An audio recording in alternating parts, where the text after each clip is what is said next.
미래를 보는 장, JTB. 안녕하세요. JTB J입니다. 제가 좀 감기가 있는 상태로 좀 목소리가 조금 다르게 들리실 수도 있는데, 이 부분 좀 양해를 부탁드립니다. 그리고 저번 주보다는 조금 호전이 됐어요. 뭐 두통이라든지 이런 것들은 다 사라졌는데, 설날 지나면 이제 완전히 깔끔하게 나을 것 같긴 합니다. 이번 주만 조금 양해를 부탁드릴게요. 오늘 주제는 레포 시장과 관련된 내용입니다. 이게 내용 보시면 아시겠지만 연준의 선택, 헤지펀드의 구제금융이다 라고 되어 있고, 제가 부제로 또 다른 프랑켄슈타인을 만들고 있는 연준이라고 제가 붙였습니다. 이와 관련된 내용을 진행을 해보도록 하겠습니다. 일단 우리가 알고 있는 레포 시장 위기에 대해서 조금 설명을 드릴게요. 일단 아마 대부분 사람들, 그리고 제 방송을 구독하지 않는 다른 분들도 아마 지금 발생되고 있는 레포 시장의 위기를 아마 이렇게 알고 계실 겁니다. 일단 설명을 해드려 볼게요. 일단 2019년 9월 달에 레포 시장의 금리가 거의 10%로 급등을 하면서 문제가 발생이 됐었죠. 근데 이게 콜금리 시장까지 위태하게 만들었던 사건입니다. 좀 간단하게 개념을 설명을 해드리자면, 콜금리 시장 같은 경우에는 은행 간 대출 시장입니다. 다른 기타 뭐 금융기관은 참여할 수가 없어요. 근데 레포 시장 같은 경우에는 은행뿐만 아니라 다른 기타 기관들, 헤지펀드들이 다 이용할 수 있는 대출 시장입니다. 근데 레포 시장의 금리가 치솟게 되면 자본이 많은 은행들은 콜금리 시장에서 대출을 해줄까요? 안 해줄까요? 해줄 필요가 없죠. 그 돈을 가지고 레포 시장에서 더 높은 이자를 받고 대출을 해주려고 할 겁니다.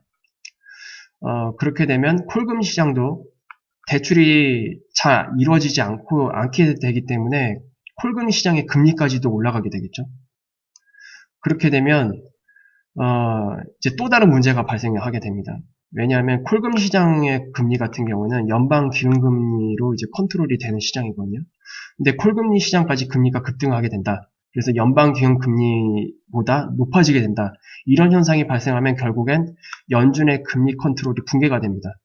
그래서 이게 금융시장 전체로 리스크가 확산이 돼요. 그래서 결과적으로 이런 모든 2차적인 문제들을 막기 위해서 연준이 문제의 근원이 되는 레포 시장을 컨트롤해야만 하는 것입니다. 그래서 이런 문제들 때문에 연준이 레포 시장에 개입을 하는 거고, 그리고 뭐 이런 위기가 있었다, 그리고 이 문제가 아직도 지속이 되고 있다, 한 이 정도로 알고 계신 분들이 아마 대부분일 거라고 저는 생각을 합니다. 그런데 BIS, 그러니까 국제결제은행이죠. BIS가 밝힌 9월 레포 시장 위기의 배후를 좀 다른 곳을 지목을 했습니다. 먼저 BIS 같은 경우는 모든 국가의 중앙은행들의 중앙은행이라고 불리우고 있죠. 그만큼 굉장히 중요한 은행인데 12월 8일 날 BIS에서 보고서를 내놨어요. 레포 시장과 관련해서. 일단 그때 보고서 주제는 이거였습니다. 2019년 9월에 발생했던 레포 시장의 스트레스, 과연 패싱이냐 구제냐라는 주제로 보고서를 내놓은 게 있어요. 그러니까 한마디로 연준이 이것을 패싱할 거냐, 그러니까 무시를 할 거냐, 아니면 구제를 해줄 것이냐라는 주제인데, 어쨌든 결과론적으로는 이제 구제 쪽을 선택을 했죠, 연준이. 9월 레포 시장의 참사가 대부분 사람들이 공급 측면에서 발생한 내용이라고 생각을 하고 있습니다. 그러니까 공급 측면이라고 한다면 대출을 해주는 그 주체가 되겠죠. 대출을 해주는 주체는 바로 많은 자금을 가지고 있는 대형 은행들입니다. 대형 은행들이 대출을 제대로 해주지 않고 있기 때문에 금리가 올라간 거다. 그래서 공급 측면, 대형 은행들이 자금을 내주지 않았기 때문에 문제가 발생한 거다라고 그렇게 대부분 알고 있는데, BIS는 이제 이것만 설명하는 게 아닙니다. 일단 그때 당시에 그 내용을 한번 살펴볼게요.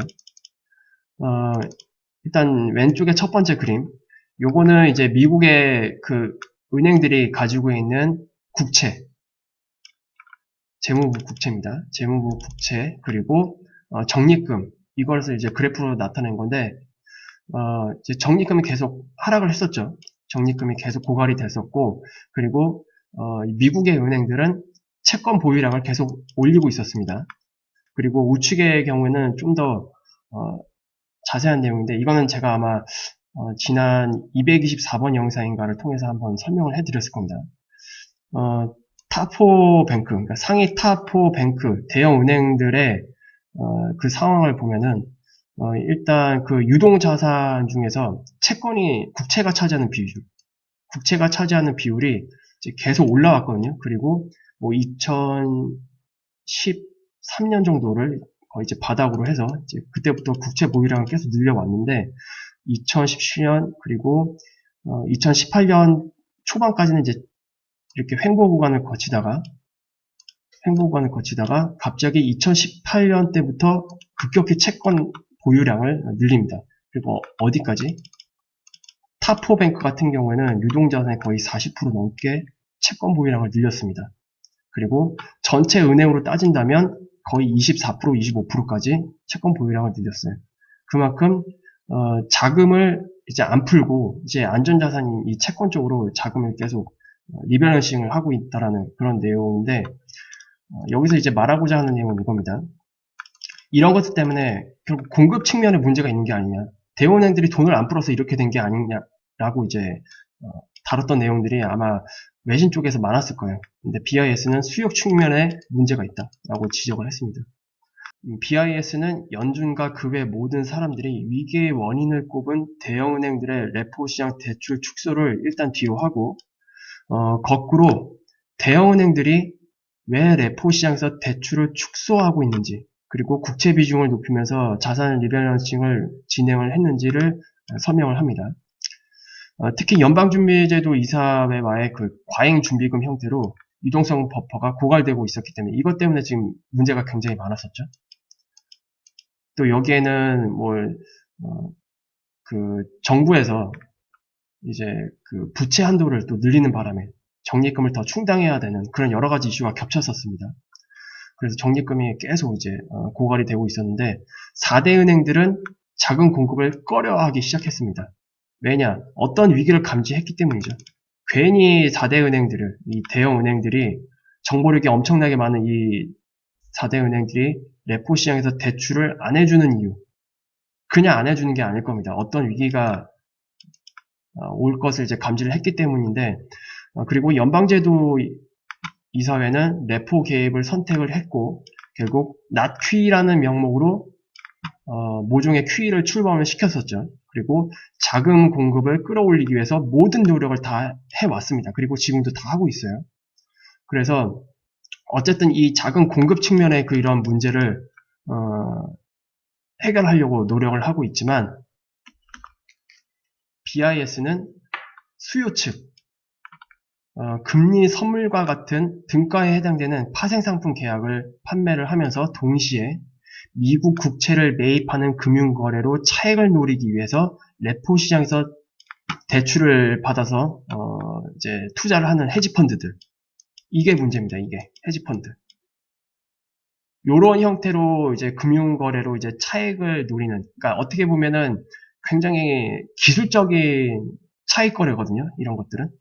그래서 이렇게 확정 수익을 이제 계속 먹는 이런 헤지펀드들의 이런 그 매매 특징들, 이런 것들에 대해서 약간 좀 무지한 채로 남아 있었어요. 그동안 시장에서.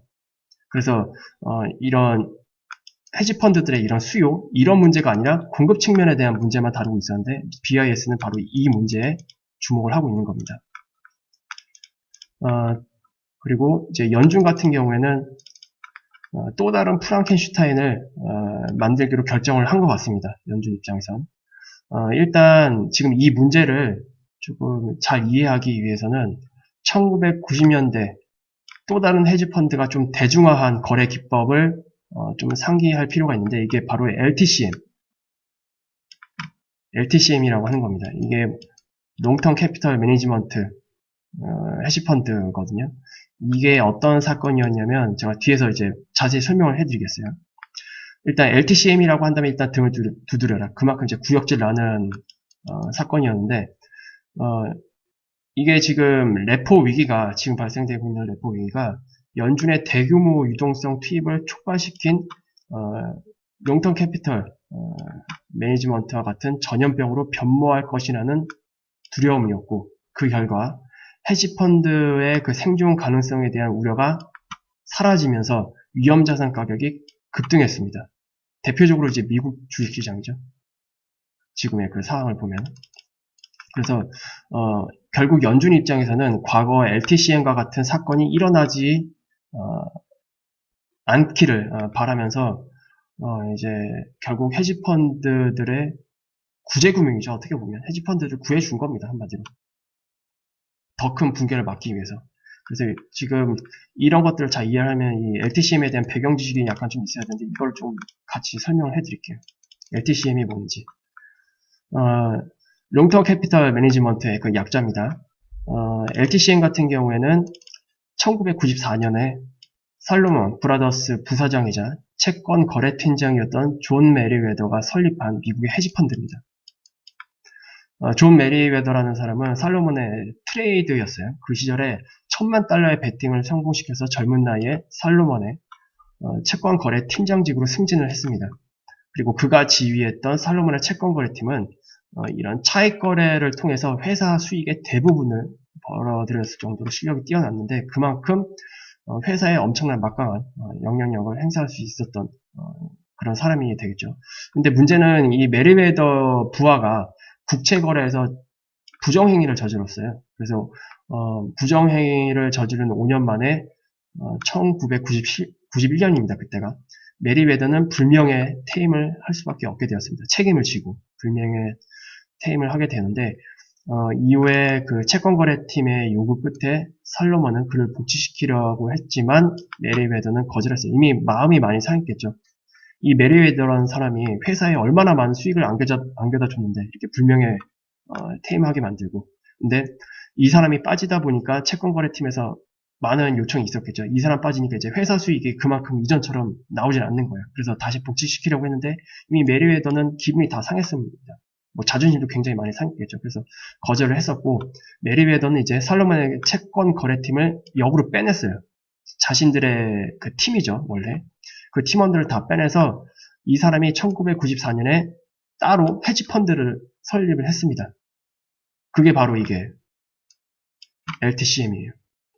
그래서 롱텀 캐피털 매니지먼트 이것을 이제 설립을 해서 자산 운용을 담당하는 자회사 롱텀 캐피털 매니지먼트를 운영을 했습니다.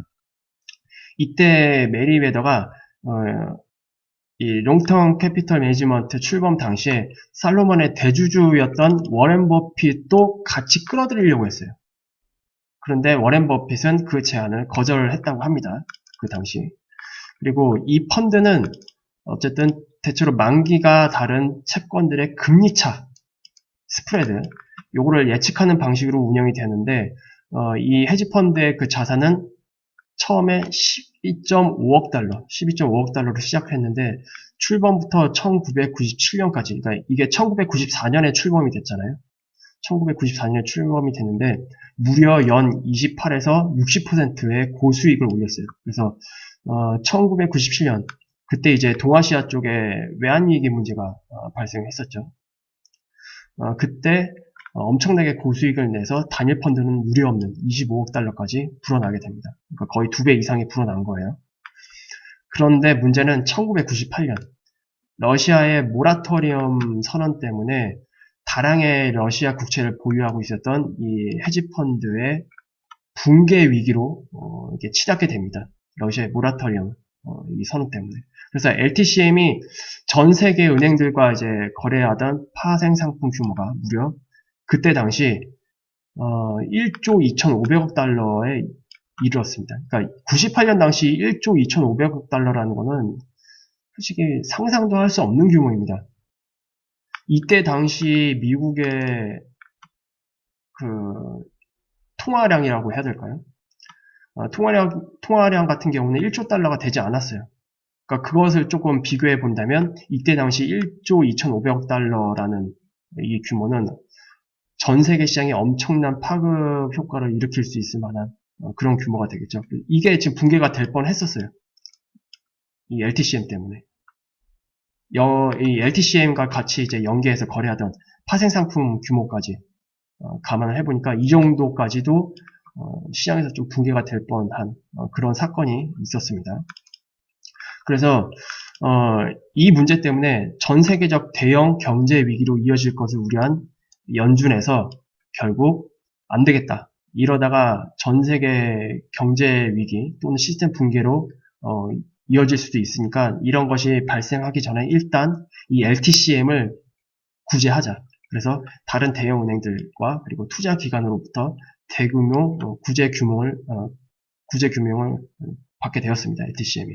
이런 사건이 있었어요. 근데 이런 비슷한 얘네들도 이제 이 어떤 거래 기법으로 이제 수익을 내는 건데 지금 레포 시장에서 유행하고 있는 헤지 펀드들의 거래 기법도 지금 어떤 파생 상품을 이제 판매를 하고 그와 동시에 채권을 이제 매입을 하면서 그 두 개 상품 사이에 발생한 거래 차익을 노리는 그런 형태로 지금 매매가 이루어지고 있거든요. 한마디로 돈을 계속 융통받아서 그런 방식으로 매매를 하면 계속 수익을 얻는 겁니다. 헤지펀드 입장에서. 그래서 지금 이게 지금 문제가 되고 있는 거예요. 그래서 그때 당시 1994년 이때 당시 창설된 LTCM의 또 다른 그런 모습을 보이고 있는 게 아닌가 그런 것들을 좀 우려하고 있는 것 같습니다. 그래서 어쨌든 BIS 설명을 보면 어떻게 9월 16일 날 금융 시스템이 붕괴 직전까지 왔는지를 설명을 하면서 리먼의 파산 11주년을 시적으로 다음과 같이 말을 했습니다. 은행 이외에 참여자들에 의한 레포 차입과 대출의 변동 역시 레포 금리 인상에 영향을 미쳤을 수도 있다. 그러니까 단순히 공급자 측면의 문제가 아니다라는 걸 이제 얘기를 하는 거고요. 그리고 시장 논평을 보면은 선행 분기 동안 레버리지된 플레이어. 그러니까 여기에 이 플레이어들은 주로 헤지 펀드들입니다. 이 헤지 펀드들이 돈을 계속 융통을 받아서 채권과 파생 상품 사이의 그 금융거래, 이 금융거래를 위한 그 자금을 조달하기 위해서 레포 시장에서 계속 대출을 받았고 여기서 이제 수익을 계속 먹는 형태 그런 매매 기법으로 이제 이익을 창출해 나가고 있는데 이것 때문에 국채에 대한 수요까지 증가가 됐었습니다. 이 금융거래 기법 자체가 금리 선물과 등가로 이제 연결된 그 파생 상품을 판매를 하고 그와 동시에 국채를 매입을 하는 거거든요. 그리고 국채를 매입을 하면은 그걸 가지고 레포 시장에서 또 대출을 받을 수 있잖아요. 그런 식으로 이제 무제한으로 돌리는 겁니다, 자금을. 그러니까 헤지펀드 같은 경우에는 이런 금융거래를 통해서 어떻게 할까요? 그냥 앉아서 계속 돈을 버는 거예요, 앉아서. 계속. 똑같은 패턴으로 계속 자금을 회전시키면서. 그래서 2017년 이래로, MMF는 헤지펀드를 포함한 광범위한 레포 거래 상대방에 대한 대출을 통해서 잠재적으로 높은 수익을 얻고 있습니다. 2017년 이래로. MMF라고 한다면 이제 머니마켓 펀드거든요. 얘네들은 이제 주로 단기 금융 상품에 투자를 해서 수익을 얻는 펀드입니다. 근데 레포 시장이 단기 대출 시장이잖아요. 그래서 마찬가지로 이 단기 대출 시장을 이용해서 수익을 많이 얻어왔을 거예요. 그리고 지금까지도 얻고 있었을 겁니다. 왜냐 여기서 주요 손님이 바로 헤지펀드잖아요. 이런 방식으로 계속 수익을 창출해내고 있기 때문에 또 그와 연결된 이 또 다른 공급자 역할을 했었던 이 MMF 펀드, 얘네들도 계속 이제 금리가 이제 얘네들 입장에서 수익이 되겠죠.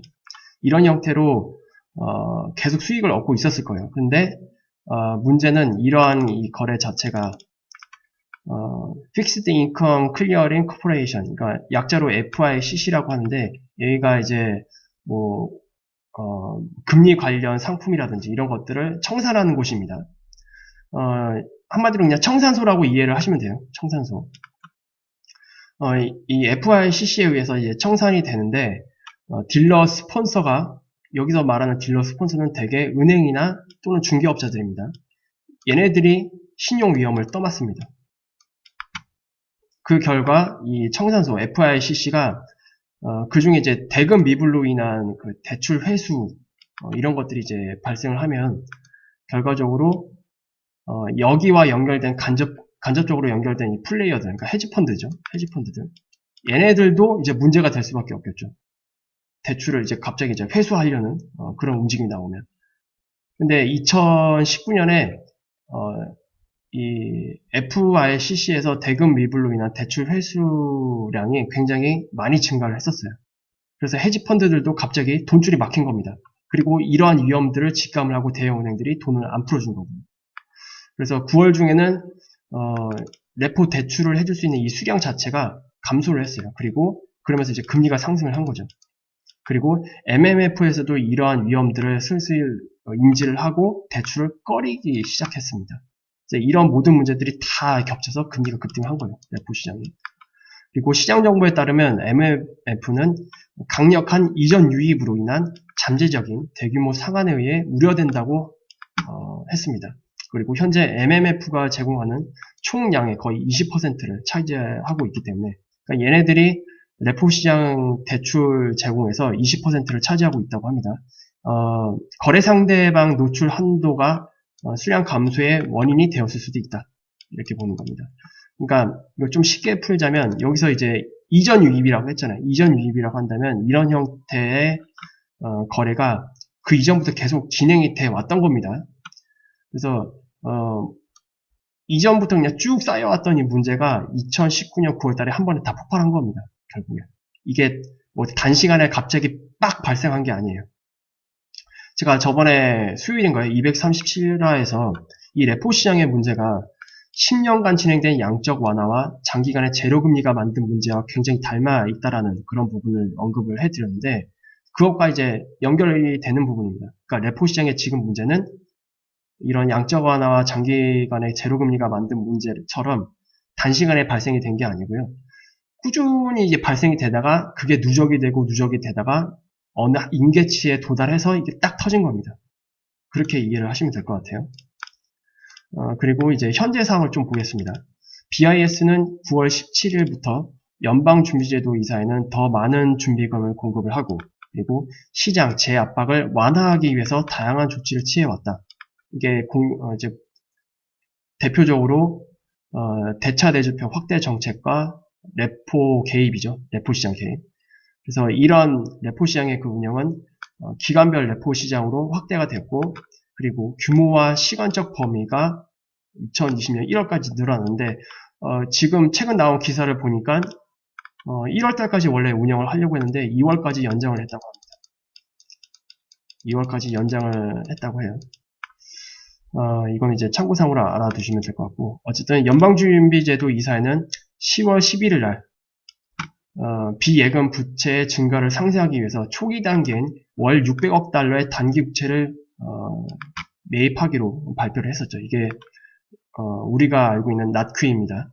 그리고 여기에 더불어서 레포 운영 자금도 굉장히 증가를 시켰습니다. 그래서 지금 레포 금리는 안정이 된 상태예요.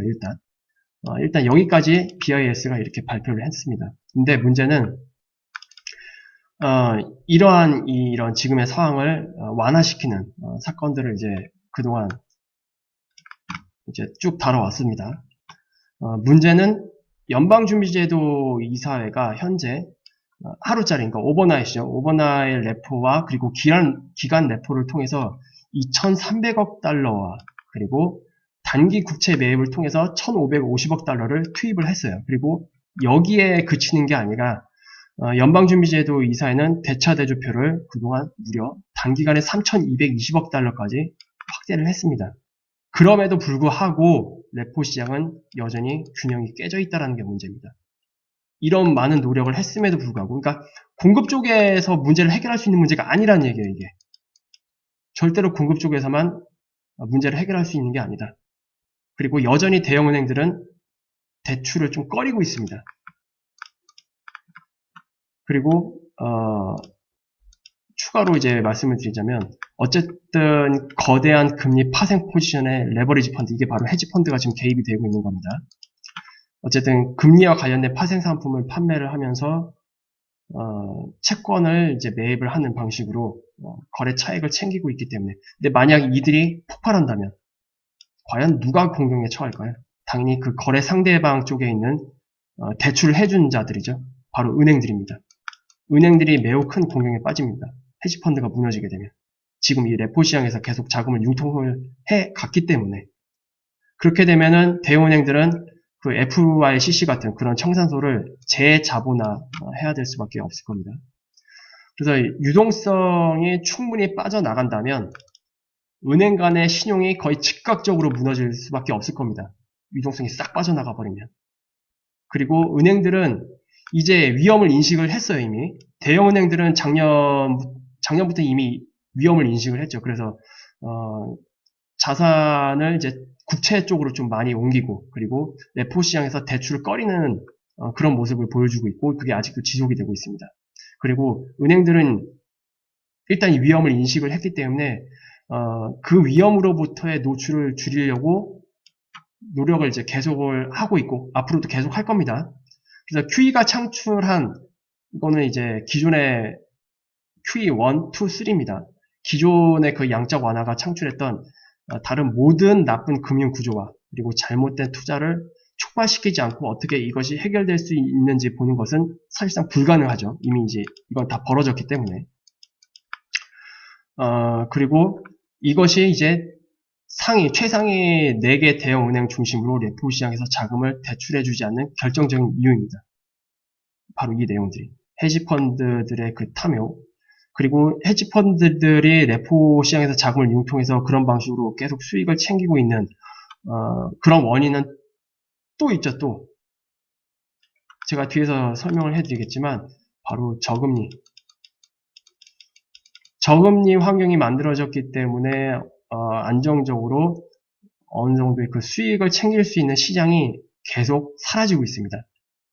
거꾸로 얘기하자면 투자자들로 하여금 위험을 감수하게 만드는 그런 환경이 돼버렸어요. 위험을 감수하고서라도 수익을 내야 됩니다. 지금 시장 자체가. 그래서 이런 형태의 어떻게 보면 틈새 시장이죠. 헤지펀드들이 머리가 좋은 겁니다. 거꾸로 얘기하자면 레포 시장에서 이런 식으로 돈을 융통해서 그런 식으로 이제 수익을 내는 그런 방법을 이제 터득을 한 겁니다. 그리고 이런 방식의 매매는 지금 헤지펀드들 사이에서 굉장히 유행을 하고 있을 거예요. 1994년에 LTCM이 헤지펀드들 사이에서 특별한 그 금융 거래 기법을 유행을 시켰듯이 그것이 다시 또 다른 형태의 금융 거래 기법으로 다시 헤지펀드들 사이에서 유행이 되고 있는 거라고 이렇게 이해를 하시면 될 것 같습니다. 어쨌든 이 상태로 계속 갈 수는 없거든요. 이 상태로 계속 갈 수는 없고 언제까지 연준이 헤지펀드들을 위해서 레포 시장에 개입할지는 모르겠지만 어쨌든 엄청난 위험입니다. 우리가 알고 있는 위험보다 훨씬 더 높은 위험이에요. 이거는. 그래서 이건 사실상 시스템 붕괴와 연결이 되는 문제이기 때문에 이것 때문에 레포 시장에서 대출을 해주지 않고 있고요. 그리고 이들은 국채 중심으로 자산 리밸런싱을 지금 계속 하고 있는 겁니다. 이게 거꾸로 얘기하자면 언제 터질지는 몰라요. 이 문제가. 대신 언제 터질지 모르는 이 거대한 엄청난 문제에 대비하기 위해서 지금 대형은행들은 행동에 옮기는 중이다. 이렇게밖에 저는 해석을 할 수가 없습니다. 그리고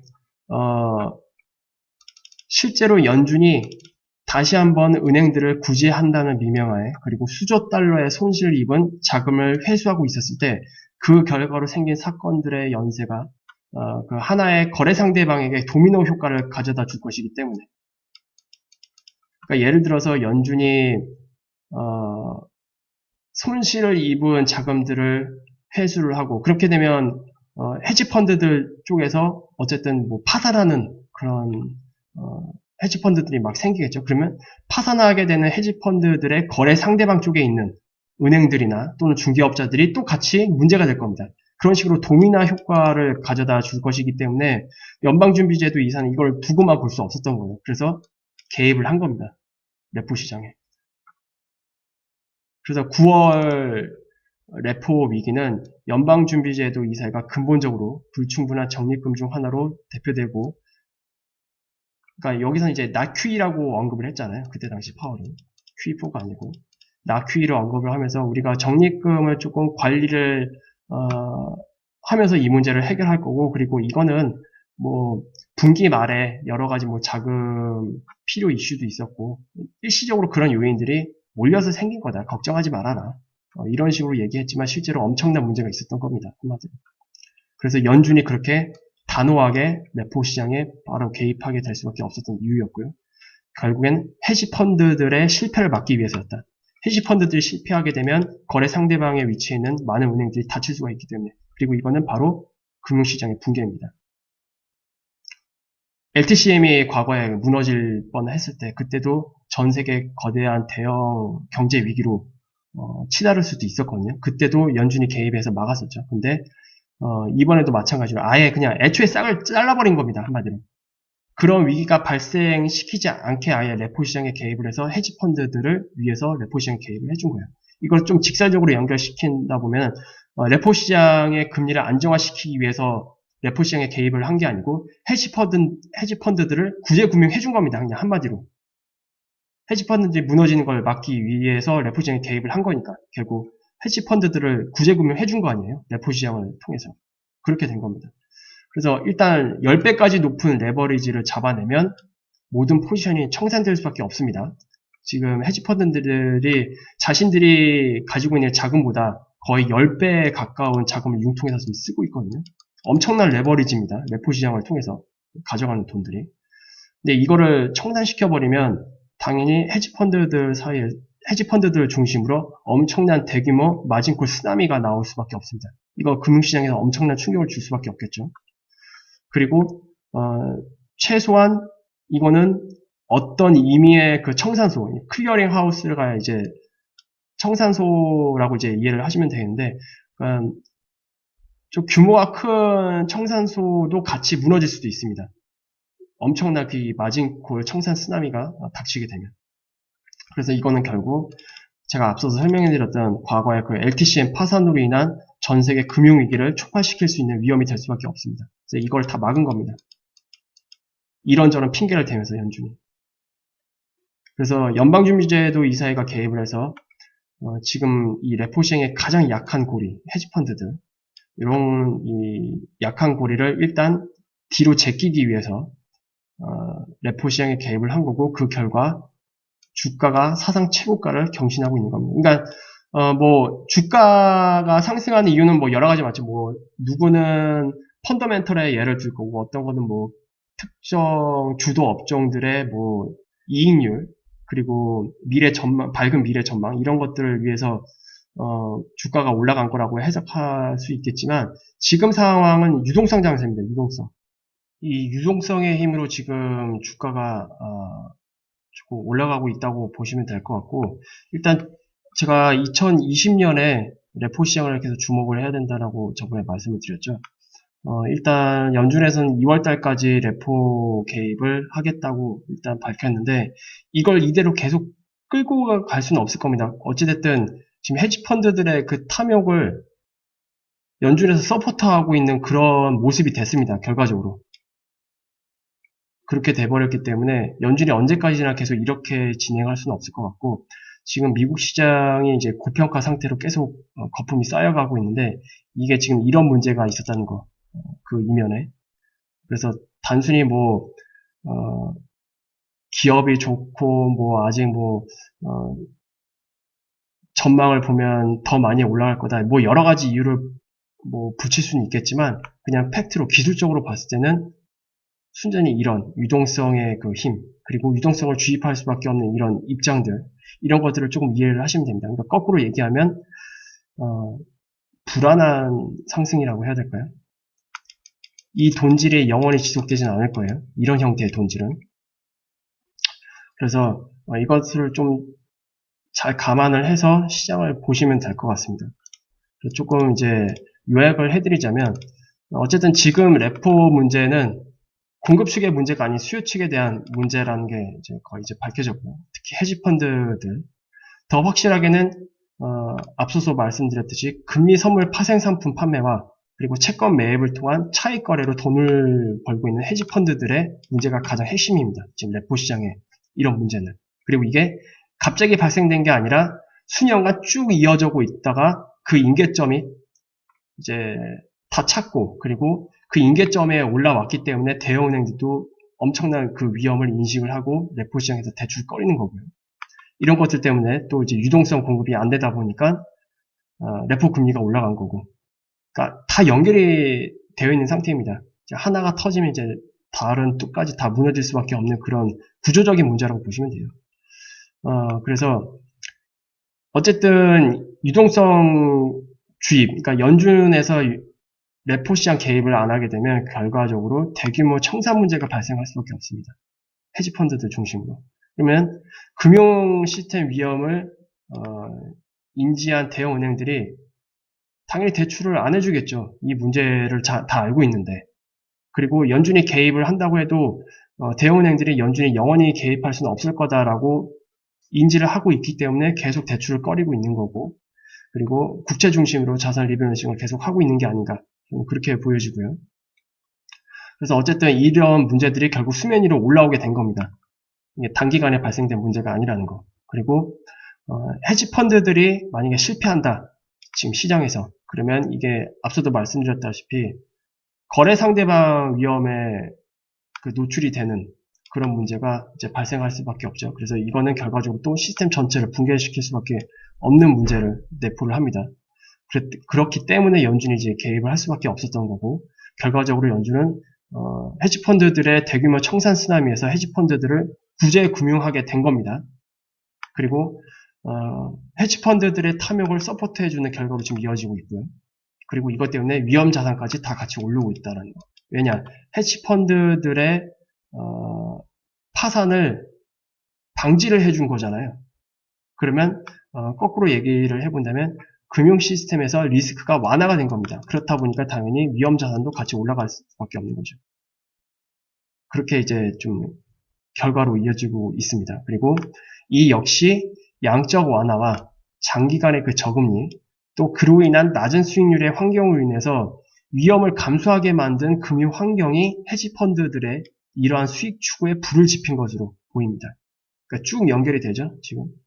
그리고 또 다른 괴물을 만들고 있는 연준은 이 문제를 어떻게 할 것인지, 우리가 2020년에 레포 시장을 계속 주목을 해야 될 수밖에 없는 이유이기도 합니다. 확실한 거는 이러한 형태의 탐욕에 의한 위험 자산 상승은 정말로 위험합니다. 정말로. 그리고 언제 무너질지 몰라요. 그리고 언제 무너질지 모르지만 무너지기 시작하면 걷잡을 수 없을 것 같습니다. 엄청난 위기에 노출될 수밖에 없을 거고, 이거는 트럼프도 못 구해요. 이거는 트럼프도 해결하지 못하는 문제입니다. 이 문제는 순순히 그 금융 시스템에서 발생하는 이런 문제는. 그리고 맹간한 양적 완화로는 안 될 것 같아요. 해결이. 어쨌든 양적 완화의 주 목표는 뭡니까? 주 목표. 2008년 때 우리가 다 경험했었죠. 양적 완화의 주 목표는 은행 시스템을 구하는 겁니다. 은행 시스템을 구하는 거. 이걸 위해서 양적 완화를 했던 거죠. 근데 이 문제도 지금 은행 시스템이랑 또 연결이 되어 있어요. 또 공교롭게도. 레포 시장의 이런 문제들. 헤지펀드들이 실패를 하면 헤지펀드들만 망하면 괜찮아요. 걔네들만 망하면 상관이 없지만 걔네들과 거래를 했던 많은 은행들, 중개업자들이 다 무너지기 때문에 또다시 은행 시스템에 위험을 가할 수 있습니다. 그러면 이걸 또 구제하기 위해서 엄청난 돈을 또 때려 부어야겠죠. 그렇게 연결이 되는 겁니다. 그래서 차후 공식적인 양적 완화 명목으로 이런 정책을 발표하게 된다면 엄청난 수준의 양적 완화를 하게 될 수밖에 없을 것이다. 한번 이것들을 좀 다시 한번 상기를 해볼 수 있을 것 같아요. 어쨌든 연준이 언제까지 저렇게 레포 시장에 개입을 할 수 있을지, 그리고 그걸로 막아낼 수 있을지는 모르겠지만 일단 터지면 이건 걷잡을 수 없을 것 같습니다. 그리고 이게 지금 연준이 또 다른 괴물을 지금 만들고 있는 상태잖아요. 레포 시장에서. 이 괴물이 거대해지면 거대해질수록 이후에 나오는 이 후폭풍은 굉장히 클 겁니다. 그래서 시장 하락이 뭐 어떤 이유가 됐던 간에 뒤로 밀리면 밀릴수록 엄청난 하락이 나올 겁니다. 결과적으로. 그렇게 지금 보여주고 있어요. 그래서 일단 뭐 지금은 불안한 상승이긴 하지만 이 내면의 문제를 봤을 때 일단 뭐 우리는 뭐 차트로 확인을 해볼 수밖에 없겠죠. 우리가 이런 정보를 사전에 알 수 있는 그런 위치에 있는 사람들이 아니잖아요. 우리 모두가 다 어쨌든 개인 입장이기 때문에 뭐 주로 제대로 된 정보들은 다 대형은행들이나 상위 기관들 이런 메이저들이 이제 다 알고 있을 텐데 우린 메이저가 아니기 때문에 어쨌든 차트로 보여지는 모습을 보고 판단을 할 수밖에 없을 것 같습니다. 일단 지금 시장은 뭐 큰 하락이 예상되는 그런 파동이 나오지 않고 있기 때문에 일단 지켜보기는 하겠지만 어쨌든 이면에 지금 이런 문제가 깔려 있다라는 거. 그리고 대형은행들이 이미 위험을 충분히 인식을 하고 있고 레포 시장에서 대출을 꺼리고 이미 국채 쪽으로 자산 리밸런싱을 좀 하고 있다라는 거. 그것들을 일단 같이 생각을 해 두시면 될 것 같습니다. 그래서 지금 레포 시장에 대한 이런 문제에 대해서 조금 살펴봤는데 여러분들이 뭐 어떻게 판단하실지는 모르겠어요. 일단 제가 쭉 살펴본 바로는 공급 쪽의 문제가 아니라 수요 쪽 측면, 헤지펀드들의 이런 문제들 때문에 결과적으로 공급 쪽에도 문제가 발생을 하게 된 것 같고요. 그리고 연준이 그렇게 서둘러서 레포 시장에 개입을 하고 FOMC가 아닌 기간에 대차대조표 확대 정책을 발표했던 거는 그만큼 급했다는 뜻이겠죠. 그 당시. 굉장히 급했기 때문에 그렇게 발표했던 것 같습니다. 그리고 거꾸로 지금 이 내용들 다 보니까 연준이 급할 수밖에 없었네요. 시스템이 붕괴될 수밖에 없는 그런 위기에서 당연히 급하게 그렇게 진행을 할 수밖에 없었던 것 같습니다. 그래서 이렇게 좀 퍼즐을 나름대로 제가 맞춰봤는데 뭐 도움이 되셨다면 다행이고요. 물론 이 내용 자체에 공감을 하지 않는 분들도 계시겠지만 뭐 그런 분들은 뭐 나름대로의 뭐 논리가 있을 것이고 어쨌든 뭐 그거는 이제 각자 선택에 맡기겠습니다. 각자 선택과 판단에 맡기겠고 일단 제가 보는 입장은 이렇습니다. 그래서 레포 시장에 대한 위기에 대해서 조금 그 이면을 들추기 위해서 노력을 했는데 좋은 정보로 보셨기를 저도 이제 바라겠습니다. 오늘 영상 이제 이 정도로 마무리하겠고요. 유익한 영상이 되셨다면 구독 알람, 좋아요 부탁드립니다. 그럼 수요일날 다시 더 좋은 내용을 가지고 찾아뵙도록 하겠습니다. 감사합니다.